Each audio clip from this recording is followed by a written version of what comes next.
Welcome on back to Skippers. Today we have 3 must-add players for your fantasy baseball teams in Week 20. As always, this video is brought to you by FanDuel Canada. If you're betting on baseball in the Great White North, download the link in our description. Let's get into our 3 players. First player is going to be Kerry Carpenter. He is an outfielder for the Tigers. Right now, 38% rostered. That is only going to go up. On the season, a .292 average, 11 tanks, 34 driven in, no stolen bases, a weighted runs created plus of 164. Kerry Carpenter, quietest, one of the best seasons in all of baseball, and nothing has really changed since his return from injury. The 26-year-old has gone deep 3 times in 2 games since he has been back from a 3-month injury break. Looking at some of his advanced stats, the whiff numbers aren't the best ever. He's striking out 25% of the time, but he's top of the league. He's not qualified. He is top of the league in xWOBA, expected slug, barrel percentage, and sweet spot percentage, while also being really, really good in expected batting average and hard hit percentage. If he was qualified,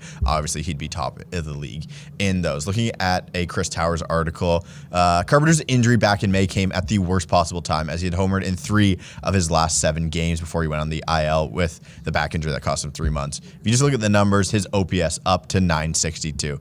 Not really sure how sustainable that is what Chris Towers says, but obviously it's a small sample size as well. He hasn't played a full season. If you just look at xWOBA and his actual WOBA, 380 xWOBA and 382 actual. So it's pretty on par with what he has done. Isn't facing a lot of lefties. They've shied away from him doing that. So some of his stats won't normalize if you're only facing right-handers and you're really good at doing that. You get the good numbers, but again, you lose out on some playing time if you aren't going to play against lefties. He is a good pickup at this point, and if Kerry Carpenter is going to stay hot and hit home runs and you're able to plug him in just against right-handed pitching, you're on daily moves, Kerry Carpenter is a great pickup. Again, just 38% rostered at this point, so give Kerry Carpenter a chance. Second, we will look at Zebby Matthews, a Twins starting pitcher, 20% rostered. You can see on the screen, those are his MLB numbers, but one of the better pitchers in minor league baseball this season. Again, Zebby Matthews was one of the biggest risers in all of minor league baseball and prospects when you looked at it this season, thanks to his ability to control the strike zone. In his 97 minor league innings this season, he only allowed 7 walks, which is the same number of home runs he gave up. The concern with Zebby Matthews when he got to the big leagues was some below average offerings and some whiff concerns, even though the control was going to be fantastic. Looking at some of his Stuff Plus numbers, TJ Stats is the one that I take it from all the time. Great follow on Twitter. I thought the Stuff Plus numbers were fine for what Zebby Matthews is. A 5-pitch guy who's going to control the zone better than most other guys. So we look at his first big league start. Zebby Matthews went 5 innings, 5 strikeouts, 5 hits, and 2 earned runs. But let's just look at the Stuff Plus numbers. The 5-pitch offering, 4-seamer, slider, cutter, changeup, and curveball. His 4-seam was 99 Stuff Plus. Obviously 100 is average. In the miles per hour on that 95.1 with 16.4 inches of induced vertical break. A decent fastball there. The slider didn't get the whiffs that he was hoping for, but graded out as his best pitch, and the cutter, changeup, and curveball all grade out below league average. The thing was Zebby Matthews, if he's going to George Kirby his way to being super useful down the stretch, that'll be the best case scenario for him.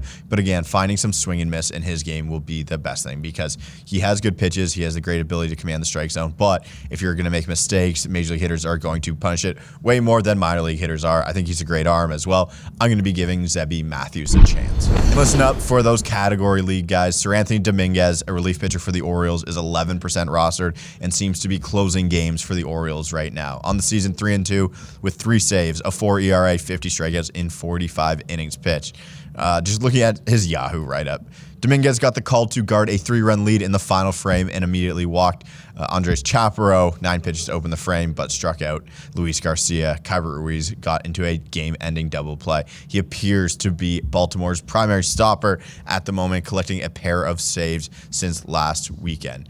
Sir Anthony Dominguez, we know, has back end of the pen stuff. He's had it for years. And some of the peripherals are really good as well. Hard hit rate only at 31.7%. K rate in the 76th percentile, not blows you off the page.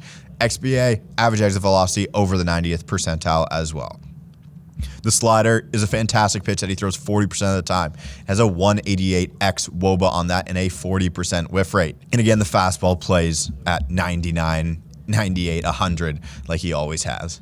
So it is a great team that's closer in limbo right now, and I think it's Seranthony Dominguez's to lose. Again, if you're at this point where you need closer help because things have gone to shit in your bullpen, you need to be taking chances on guys like this because you're not going to have full-time closers available on your wire, most likely. So, Seranthony Dominguez if you need some more closers. Thanks again for watching Must Add for this week. Let me know players in the comments that you guys think that you should be picking up this week. Thank you to FanDuel Canada, and I will see you guys next week.